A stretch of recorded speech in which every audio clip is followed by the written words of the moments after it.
बिस्मिल्लाहिर्रहमानिर्रहीम। अस्सलामुअलैकुम नाज़रीन, आज रात से बुध 27 जुलाई के रोज़ कराची में गरज चमक के साथ मज़ीद मूसलाधार बारिशों के हवाले से ताज़ा तरीन रिपोर्ट के साथ हाजिर हूँ। नाज़रीन, ताज़ा तरीन सेटेलाइट आपके सामने, जिसमें आप देख सकते हैं कि अभी भी सिस्टम मानसून ट्रफ एक सर्कुलेशन सुबह सिंध के ऊपर मौजूद, जिसके बायस गहरे बादल जो हैं वो सुबह सिंध के मुख्तलिफ इलाकों में मौजूद हैं।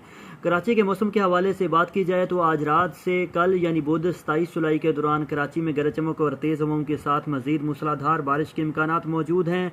बारिश की मिकदार मुख्तलिफ इलाकों में 10, 15, 50 मिलीमीटर या 50 मिलीमीटर से ज़्यादा भी हो सकती है। तहम ये सारा डिपेंड करेगा कि गरज चमक के तूफ़ान कितने ताकतवर हैं।